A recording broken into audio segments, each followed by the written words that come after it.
অবজারভারদের প্রশিক্ষণ। নজরুল মঞ্চে মাইক্রো অবজারভারদের ট্রেনিং। 4600 মাইক্রো অবজারভারের ট্রেনিং। কেন্দ্রীয় সরকারি কর্মীদের মাইক্রো অবজারভারদের দায়িত্ব। হিয়ারিং প্রক্রিয়ায় থাকবেন মাইক্রো অবজারভাররা, তাই ভোটার তালিকা ত্রুটিমুক্ত রাখতে নজরদারি করবেন। নজরুল মঞ্চের প্রশিক্ষণ শিবিরে সিইও।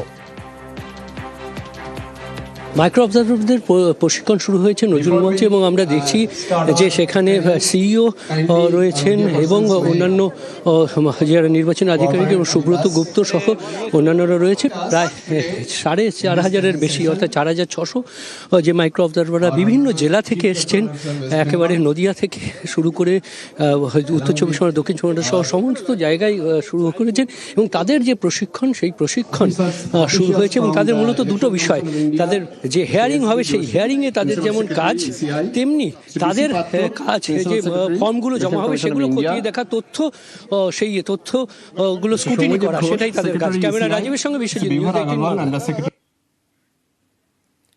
গত সোমবারে মাইক্রো অবজারভার নিয়োগ নিয়ে সরব হন মমতা বন্দ্যোপাধ্যায়। রাজ্যকে না জানিয়ে নিয়োগ। নেতাজি ইন্ডোরে কমিশনের বিরুদ্ধে সরব হন তৃণমূল নেত্রী। সেন্ট্রাল গভর্নমেন্টের অনেককে অ্যাপয়েন্টমেন্ট করা হয়েছে। প্রত্যেকের আগে খবর রাখি তো সেন্ট্রাল গভর্নমেন্টের কাকে কাকে অ্যাপয়েন্টমেন্ট করা হয়েছে, তারা কোন ডিপার্টমেন্টে কাজ করে, কোথায় থাকে, আমার ডিটেইলসটা চাই।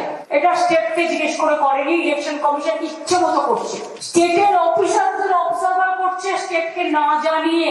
আবার মাইক্রো অবজারভার কারা না, তো বিজেপির দলাল দিল্লির লোকেরা, সেগুলো না বোঝে বাংলা, না বোঝে মধুয়া, সেগুলো কি করবে, খাবে না খই ছড়াবে? তারা নাকি হিয়ারিং করবে।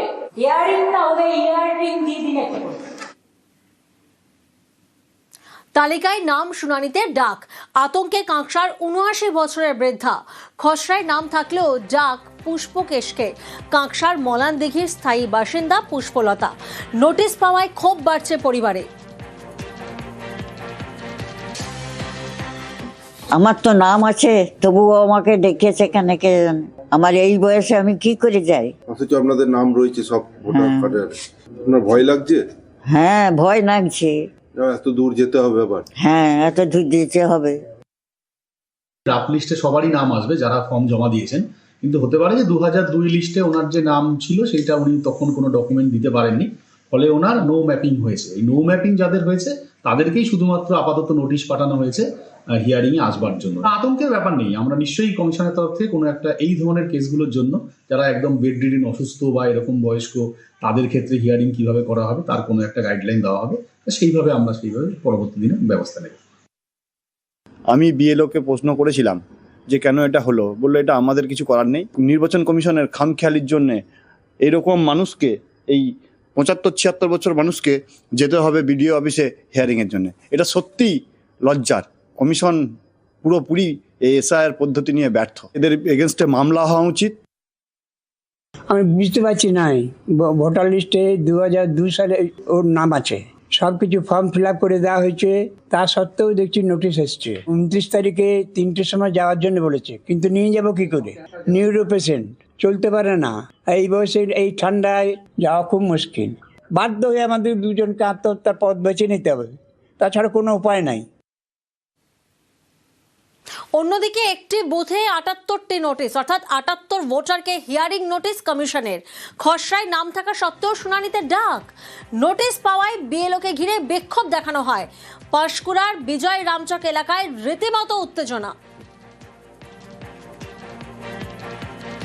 আমাদের এসআইআর এর যে ফর্ম ফিল আপ হয়েছিল, এসআইআর এর ফর্ম ফিল আপ আমরা যথোপযুক্ত প্রমাণপত্র দিয়ে করেছিলাম। করার পর হঠাৎ করে বিএলও স্যার আমাদের কালকে ফোন করেন, বলে আপনাদের বাবার নাম ম্যাচ হচ্ছে না, মিসম্যাচ দেখাচ্ছে ফাদার্স নেম, আপনারা তার উপযুক্ত কাগজপত্র নিয়ে এসে আমার সঙ্গে দুপুর 12টার মধ্যে দেখা করুন। কি ব্যাপারে মিসম্যাচ আমি বুঝতে পারছি না। তারা কি ইন্টেনশনালি নির্বাচন কমিশনার এটা করছে, না শুভেন্দু অধিকারী কোথাও বলে বেড়াচ্ছেন যে 1.5 কোটি লোকের নাম বাদ দিতে হবে, শুভেন্দু অধিকারীকে বা বিজেপি দলকে খুশি করার জন্য এরা এই ধরনের কাজকর্ম করে বেড়াচ্ছে? না, এটা আমার এলাকায় শুধু না, পুরো রাজ্য জুড়েই এই প্রক্রিয়াটা চলছে। গতকাল আমাদের অফিসে ডেকেছিল যে কয়েকজনের বাবার নাম ছোটোখাটো মিসম্যাচ কিছু আছে আর কি। ধরুন আগে কারো হয়তো শেক লাগানো ছিল, এখন নেই, বা কারো হয়তো বানানে ছোটোখাটো ভুল, সেইগুলোকে একবার ওরা ডকুমেন্টস আপলোড করে দেখে নিতে বলছে আর কি, যে সেম পার্সন কিনা এইটুকু মিসম্যাচ কিছু না, ওদের খসড়ায় নাম এসছে, তবু একবার হয়তো নির্বাচন কমিশন হয়তো চাচ্ছে একটু ভালো করে যাচাই করে নিতে। এই অল্প সময়ের মধ্যে নির্বাচন কমিশন এসআইআর এর কাজ করার জন্য, ভারতীয় জনতা পার্টিকে খুশি করার জন্য তার এজেন্ট হিসাবে তো নির্বাচন কমিশন কাজ করছে।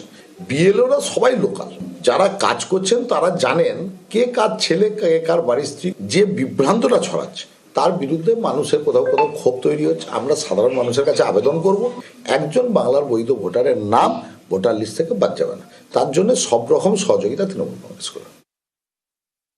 মিসম্যাচ যেসব ভোটাররা আছেন তারা সংশোধন করে দিচ্ছেন বিএলও দ্বারা, সঠিক প্রক্রিয়াই চলছে বলে আমরা মনে করি। এসব ক্ষোভটোপ কিছু নয়, সারা পশ্চিমবঙ্গে মানে উৎসবের মেজাজে এসআইআরটা চলছে, আর তৃণমূল ভূতে ভয় পাচ্ছে, তো এতে কিছু লাভ হবে না।